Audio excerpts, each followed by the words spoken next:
ઊંઝા એપીએમસીના ડિરેક્ટરોની ચૂંટણીને 6 મહિનાનો સમય વીત્યો તેમ છતાં હજુ સુધી ન તો ચેરમેનની નિમણૂક કરાઈ છે ન તો વાઇસ ચેરમેનની ભાજપના આંતરિક વિખવાદને લઈને સહકારી માળખું ખોરવાયું છે। ઊંઝા એપીએમસીના ખેડૂત અને વેપારી વિભાગના 14 ડિરેક્ટરની ચૂંટણી 16 ડિસેમ્બરે યોજાઈ હતી। 17 ડિસેમ્બરે આવેલું પરિણામ ભાજપે આપેલા મેન્ડેટના વિરોધમાં હતું। ભાજપે આપેલા 14 મેન્ડેટમાંથી ખેડૂત વિભાગના 5 અને વેપારી વિભાગના 1 મળી અને કુલ 6 જ ઉમેદવારોની જીત થઈ હતી। આ તમામ ઉમેદવાર દિનેશ પટેલના સમર્થકો હતા। આટલા મહિના વીત્યા હોવા છતાં હજુ સુધી ચેરમેન અને વાઇસ ચેરમેનની નિમણૂક ન કરાતા સમગ્ર મામલે એબીપી અસ્મિતાએ ભાજપના નેતાઓને સવાલો પૂછ્યા તો કોઈએ કેમેરા પર કંઈ પણ બોલવાનો ઇનકાર કરી દીધો।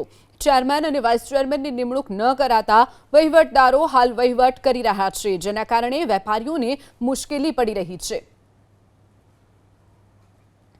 એશિયાનું સૌથી મોટું એપીએમસી ઊંઝા, જ્યાં સદસ્યોની ચૂંટણી બાદ ચેરમેન અને વાઇસ ચેરમેનની નિમણૂક થઈ નથી અને જેને લઈને ક્યાંક ને ક્યાંક રાજકીય માહોલ પણ ગરમાયો છે।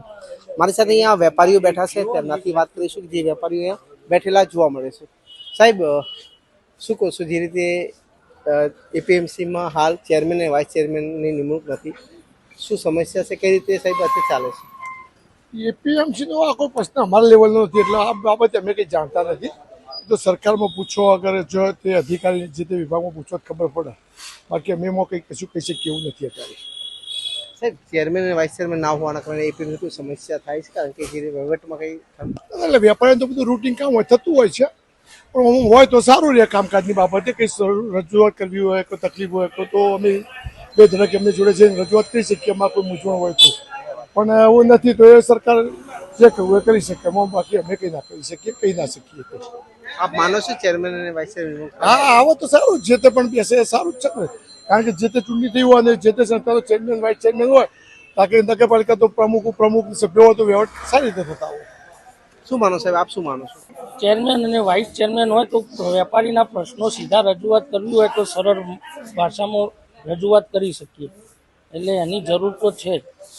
ચેરમેન અને વાઇસ ચેરમેનની નિમણૂક નથી થઈ, તેને લઈને ક્યાંક ને ક્યાંક વિવાદ પણ છે, કારણ કે જે રીતે રાજકીય માહોલ પણ ગરમાયો છે। ઊંઝા એપીએમસી એશિયાનું સૌથી મોટું એપીએમસી માર્કેટ છે ને, જ્યાં ચૂંટણી બાદ ચેરમેન અને વાઇસ ચેરમેનની નિમણૂક નથી થઈ, જેને લઈને આ મુદ્દા ઉપર ન તો ચૂંટાયેલા કોઈ સભ્ય બોલે છે, ન રાજકીય નેતા બોલે છે કે ના સ્થાનિક કોઈ અધિકારી બોલે છે। જોકે ઊંઝા એપીએમસીમાં ચૂંટણી બાદ ન તો ચેરમેનની નિમણૂક થઈ છે, ન તો વાઇસ ચેરમેનની નિમણૂક થઈ છે। આ નગરી એબીપી મહેસાણા।